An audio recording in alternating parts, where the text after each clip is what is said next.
আজকের বিষয় হলো ব্রিটেন কি হাসিনাকে আশ্রয় দিবে? আন্তর্জাতিক আইনে কি বলে? ভারত শেষ পর্যন্ত কি করতে পারবে? ব্রিটেনের রাজনৈতিক আশ্রয় প্রার্থনা সংক্রান্ত আইন পরিচালিত হয় প্রধানত জাতিসংঘের একটি রিফিউজি বিষয়ক সনদ দ্বারা। আর সেই সনদটি হলো convention relating to the status of refugee 1951। এই সনদ হচ্ছে আশ্রয় প্রার্থনা করা সংক্রান্ত আন্তর্জাতিকভাবে স্বীকৃত আইন। ব্রিটেন এই সনদের দস্তগতি দেশ, আর সেই হিসেবে ব্রিটেনের অ্যাসাইলাম সম্পর্কিত আইন এই সনদ থেকে অনুসৃত।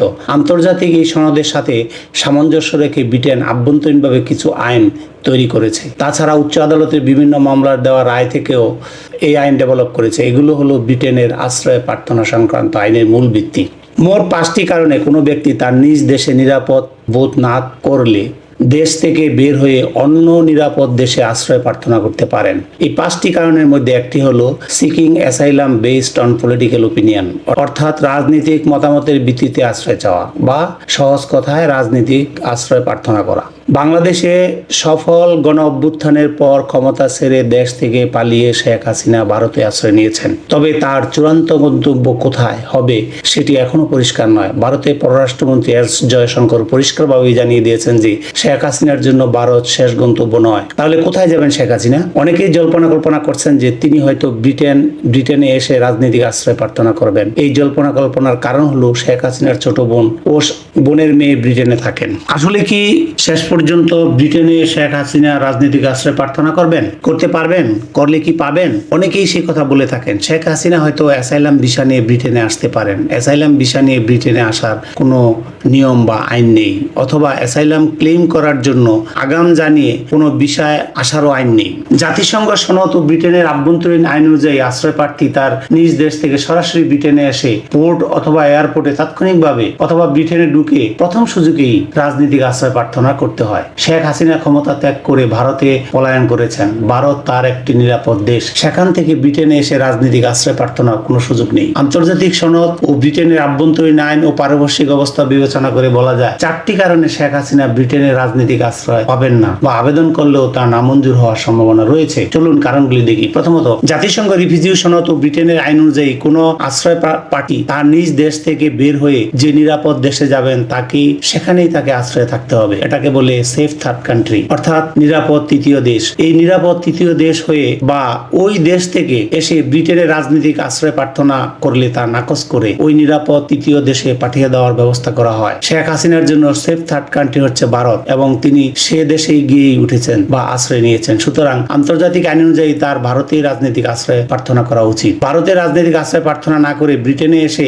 করতে চাইলে তা আইন অনুযায়ী নাকচ করা হবে, অথবা ভারতে পাঠিয়ে দেওয়া হবে, অথবা ভারত থেকে ব্রিটেনে ঢুকতে দেওয়াই হবে না। দ্বিতীয়ত, উপরের আইন বা নিয়মের বাইরে গিয়েও যদি ব্রিটেন সরকার কোনো কিছু করতে চায় তাতেও সমস্যা আছে, কারণ এখানে ন্যাশনাল ইন্টারেস্ট বা পাবলিক ইন্টারেস্ট সম্পর্কিত বিষয় আছে যা ব্রিটিশ সরকারকে তাদের বিবেচনা নিতে হবে। শেখ হাসিনাকে ব্রিটেনে আশ্রয় দিলে তাকে নিরাপত্তা ও সুরক্ষা দিতে ব্রিটিশ সরকারকে প্রতি বছর বিপুল পরিমাণ অর্থ খরচ করতে হবে। ব্রিটেনে অর্ধ বিলিয়ন থেকে 1 মিলিয়ন বাংলাদেশি বসবাস করে। গত 15-16 বছরে স্বৈরাচারী ও ফ্যাসিবাদী প্রত্যক্ষ ও পরোক্ষ শাসনের ফলে ব্রিটেনের প্রবাসীরাই অনেক সময় ভিকটিম হয়েছেন। গত 1.5 দশকে বিশেষ করে ছাত্রদের বৈষম্যবিরোধী আন্দোলনে ব্রিটেন প্রবাসী অনেকেই আত্মীয় স্বজন নিহত, আহত, গুম ও নির্যাতনের শিকার হয়েছেন। গত 1.5 যুগে দেখা গেছে বাংলাদেশের বাইরে শেখ হাসিনা ও তার সরকারের বিরুদ্ধে সবচেয়ে বেশি রাজনৈতিক আন্দোলন প্রতিবাদ হয়েছে লন্ডনে। শেখ হাসিনা স্বয়ং লন্ডনে আসলে কেবল বিএনপির মারমুখী প্রতিবাদে অস্বস্তি অনুভব করেছেন একাধিকবার। পুলিশকে অনেক সময় এসব মিটিং মিছিল করতে নিয়ন্ত্রণ করতে হিমশিম খেতে হয়েছে। এমত অবস্থায় শেখ হাসিনাকে ব্রিটেনে রাজনৈতিক আশ্রয় দিলে তার বিরুদ্ধে আন্দোলন ও প্রতিবাদের মাত্রা আরো বাড়বে নিঃসন্দেহে। সম্প্রতি ছাত্র বিক্ষোভে ব্রিটেনে বসবাসরত অধিকাংশ বাংলাদেশি যেমন সমর্থন দিয়েছেন, তেমনি শেখ হাসিনার বিচারের দাবিতে তারা সোচ্চার ছিলেন। সুতরাং এটা নির্দ্বিধায় বলা যায় যে ব্রিটেনে শেখ হাসিনার উপস্থিতি পূর্ব লন্ডনে বাংলাদেশি অধ্যুষিত এলাকায় প্রতিবাদী উত্তাপ ছড়িয়ে পড়বে। অবনতি হবে আইন শৃঙ্খলা পরিস্থিতির। পুলিশকে অনেক রিসোর্স ডাইভার্ট করতে হবে এগুলো সামাল দিতে। এই সব মিলিয়ে প্রতি বছর মিলিয়ন পাউন্ড খরচ করতে হবে ব্রিটিশ সরকারকে, আর এই পাউন্ড গুলো আসবে জনগণের পকেট থেকে। ফলে সৃষ্টি হবে গণহইচই। তাই জনস্বার্থ ও জাতীয় স্বার্থ বিবেচনায় ব্রিটিশ সরকার অ্যাসাইলাম আইনের বাইরে গিয়ে শেখ হাসিনার জন্য কিছু করবে বলে কখনোই মনে হয় না। তৃতীয়ত, ছাত্র বিক্ষোভে নিরাপত্তা বাহিনী যে শক্তি প্রয়োগ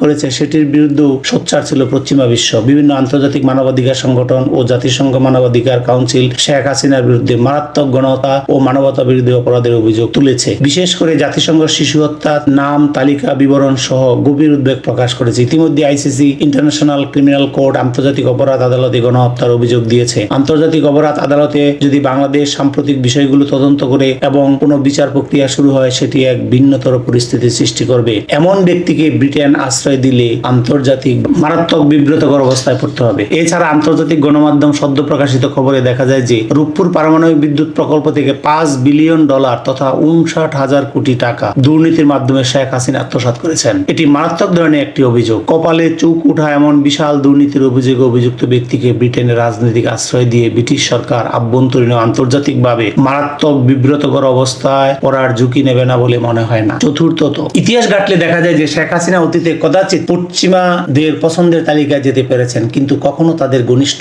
মিত্র হয়ে ওঠেননি। এমত অবস্থায় শেখ হাসিনার প্রতি তাদের দায়বদ্ধতা থাকবে বলে মনে হয় না। তার ঘনিষ্ঠতা ছিল বরং পশ্চিমাদের মিত্র নয়, শত্রুদের সাথেই তার সম্পর্ক ছিল, যেমন রাশিয়া। তার দীর্ঘ শাসন আমলে সকল কূটনৈতিক নিয়ম ভঙ্গ করে অত্যন্ত বিশ্রী কঠোর ভাষায় পশ্চিমাদের, বিশেষ করে মার্কিন যুক্তরাষ্ট্রকে আক্রমণ করেছেন। মার্কিন যুক্তরাষ্ট্রের সবচেয়ে বিশ্বস্ত বন্ধু ও পরীক্ষিত মিত্র হচ্ছে ব্রিটেন। আর সেই ব্রিটেন আন্তর্জাতিকভাবে যুক্তরাষ্ট্রের কূটনীতিক ইচ্ছা ও আকাঙ্ক্ষার বলের বাইরে গিয়ে তাকে আশ্রয় দিবে না বলে মনে হয় না। উল্লেখ্য, যুক্তরাষ্ট্র ইতিমধ্যে শেখ হাসিনার ভিসা বাতিল করে দিয়েছে। ইতিহাস ঘাটলে দেখা যায় যে অতীতে বিভিন্ন সময়ে পতিত স্বৈরাচাররা রাজনীতিক আশ্রয় পেয়েছে ইউরোপ কিংবা আমেরিকা। এখন প্রশ্ন উঠতে পারে, তাহলে শেখ হাসিনার ক্ষেত্রে পশ্চিমা দেশগুলো ব্যতিক্রম হবে কেন? তবে এইসব ঘটনা ঘটেছে অনেক আগে, স্নায়ুযুদ্ধ ঠিক পরবর্তী অবস্থায়। আধুনিক প্রযুক্তি ওই সময় ছিল না। স্বৈরাচাররা অনেক কুকর্ম করে লুকিয়ে পার পেয়েছে। বাংলাদেশে সম্প্রতি যা হয়েছে সেটি সবাই দেখেছে। যদিও হাসিনা সরকার রেজিম ইন্টারনেট ব্লক আউট করত বিশ্ব থেকে বাংলাদেশকে অনেকটা বিচ্ছিন্ন করে অনেক কিছু লুকাবার চেষ্টা করেছেন। এতে হিতে বিপরীত হয়েছে। তার অবস্থা ও স্বাভাবিক হওয়ার পর প্রচুর ভিডিও, ছবি সামাজিক যোগাযোগ মাধ্যমে এসেছে। 20-30 বছর আগে এই বিষয়গুলো এত দ্রুত বিশ্বে ছড়াতো না। যে পরিমাণ রক্তপাত হয়েছে এবং শেখ হাসিনার প্রতি যে দৃষ্টিভঙ্গি আন্তর্জাতিকভাবে তৈরি হয়েছে, সেটি অবজ্ঞা করে পশ্চিমা দেশগুলো, বিশেষ করে ব্রিটেন, তাকে আশ্রয় দেবে না। ভারতের অবস্থা, নরেন্দ্র মোদী সরকার হাসিনাকে প্রাথমিক অবস্থায় স্থান দিলেও দীর্ঘমেয়াদে তাকে স্থান নাও দিতে পারে, কারণ বাংলাদেশ ও ভারতের মধ্যে অপরাধী প্রত্যাবর্তন চুক্তি রয়েছে।